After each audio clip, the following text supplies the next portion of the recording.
I still have flashbacks. I still get jumpy if someone comes up behind me, have nightmares.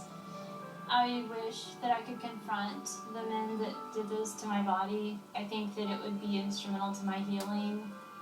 The only way I could do that is if I'm able to face them in a court of law. And I hope to do that one day.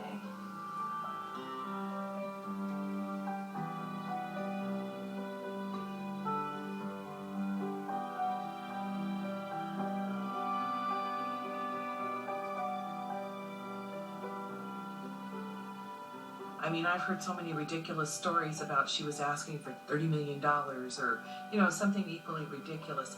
Basically, Stella told them, I want you to cover what Medicare doesn't cover, and I want you to get a better lid on that coffee because I don't want this to happen to another person. And that was basically what she was asking for. When somebody goes to court, they're doing something extraordinary that is hidden. To go to court and to sue is not a simple procedure. You have to go through a lot of trouble to do it. It affects your life. You're going to be attacked in all kinds of ways. Going to court to gain justice is heroic. That idea has to be out there. That is when you, quote, win a case, you win it for other people, as well as gaining justice for yourself.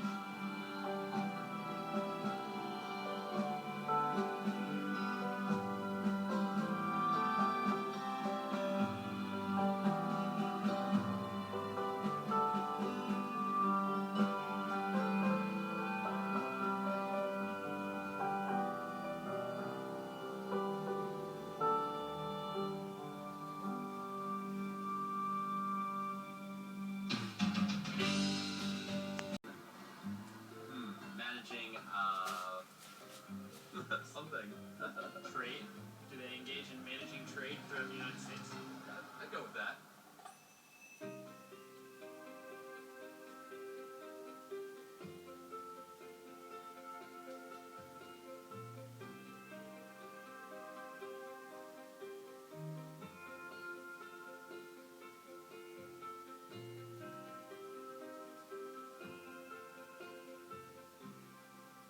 The U.S. Chamber of Commerce became a very, very important player in the tort reform movement, and they have now been shown to be funneling money into judicial campaigns. Here's the way campaigns happen, okay? You have your doctors, hospitals, manufacturers, insurance companies. You got all those folks kind of quarterbacked by the Chamber of Commerce. That's where the money is. There's nobody on the other side except the trial lawyers, because the trial lawyers know the law and they know what's going to happen if these judges are elected. We were playing by a certain set of rules. There were campaign finance laws that you had to know where the money was coming from, and there were limits on some of the amounts of money FIFA gave it. The trial lawyers are limited as to how much money they can put in. If you give more than $5,000, a judge can't sit on their case. Whereas if the money comes from the chamber, all that money was packaged into a large group, and there's no way that you can see who were the tricks. The chamber puts in millions of dollars into state races through some kind of a front group. Citizens for a Strong Ohio or Partnership for Ohio. Groups that sound like they're citizens groups, but in fact are really business groups hiding behind a false veneer. We're doing much, much better in the courts and in the election of judges to the state Supreme Courts. We're in those races. We'll spend $19 million on the election of those judges and the state attorneys general in this next election.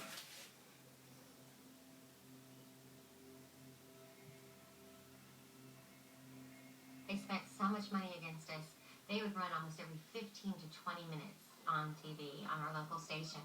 So we got to where we just didn't have the TVs on, and all of a sudden one morning... We didn't want the kids to see these horrible ads. Some of the ads actually had big money bags being thrown up on a bench that he was bought and paid for. His generous friends, Diaz's campaign took over $100,000 from personal injury lawyers. And so one morning we hear, just woohoo, and our daughter's just like cheering downstairs, and we come down, and she's like, we're rich.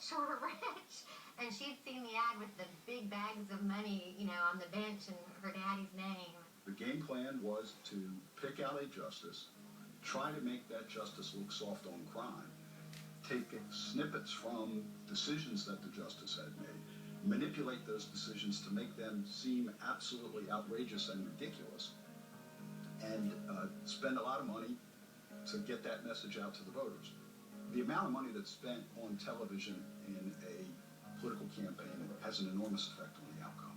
And in fact, in 2000, the statistics showed that the side that spent the most money won about 90% of the time.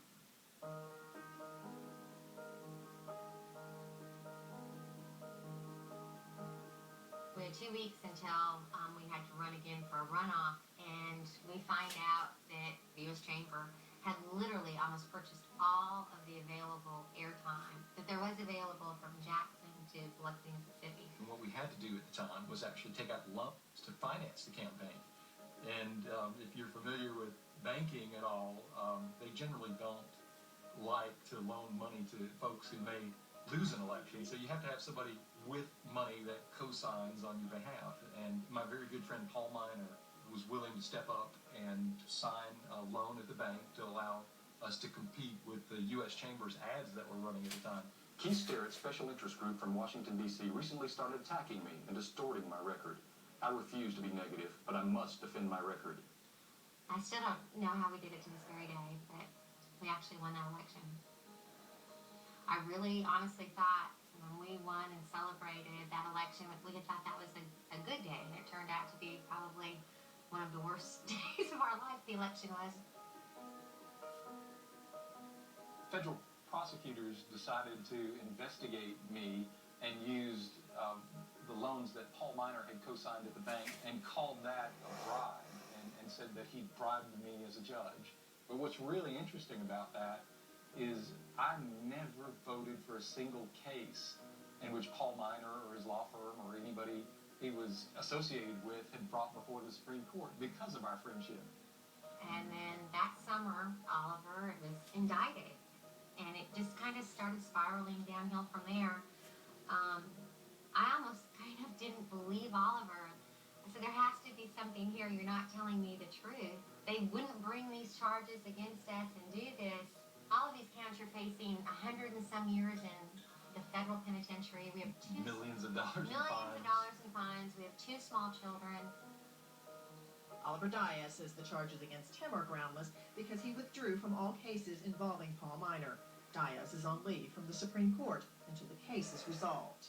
The decision to prosecute Justice Diaz may have been motivated by tort reform politics. It may have been motivated by an effort to remove Justice Diaz from the Supreme Court, where he often voted for ordinary citizens and against corporations. But it certainly was not a prosecution that was based on the evidence, because the evidence did not support it. Do you think that Oliver was prosecuted for political reasons? Sure. I don't think there's any doubt about that. We thought we were just targeted and this was just us and this political prosecution was just us. We have later found out that this happened all over the country, and those other judges that won or were successful were also targeted.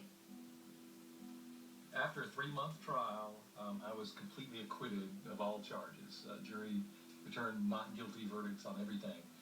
But 3 days after my trial, I was re-indicted on tax evasion charges. So I had to go through another federal trial after that first 3-month trial, and had a week-long trial this time on tax charges. And after a 15-minute deliberation time by the jury, I was fully acquitted a second time. And I was finally cleared to return to the bench, but not after I had been removed from the bench for almost 3 years. So what they weren't able to do through an election, they were able to do with a federal prosecution, federal investigation, to keep me off the bench, to ruin my reputation, to make it that I probably wouldn't be able to be elected again to the Mississippi Supreme Court. Some other people were elected who were considered to be much more business-friendly justices than had served on the court in the years past, and it really, really did alter things. In Mississippi, after the court swung, they went like 2 years without upholding a plaintiff verdict. You know, you might be able to win with the jury, but you have no hope of having that verdict sustained by the courts.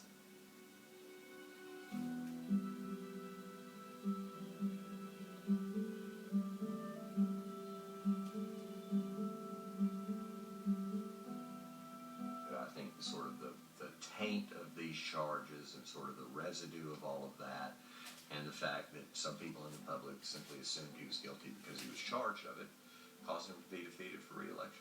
Also, I was not able to raise the funds to compete. I raised about a quarter of the amount that I'd raised in my first election. If $2 or $3 million is being spent, or $10 million is being spent, this way it's going now, 10 years from now, they'll be spending $100 million on judicial elections. And it's not really a good way to have the system work. And there's many people in the business community who don't agree with me on that.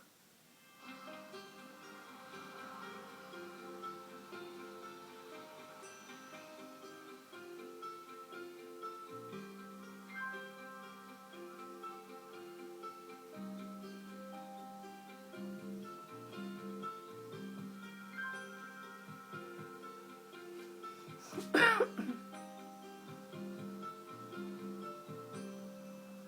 you tell us why you're here today at this Reform Summit? We're here to receive the Leadership Achievement Award. Oh, for what? For passing a 208-page civil justice reform law in Oklahoma that is going to take the bullseye off the back of business in our state.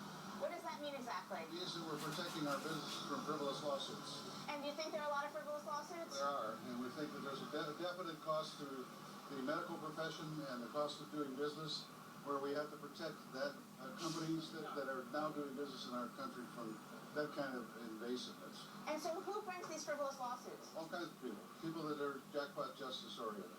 Do you think tort reform is a good thing for the American public? Without a doubt. Why is that?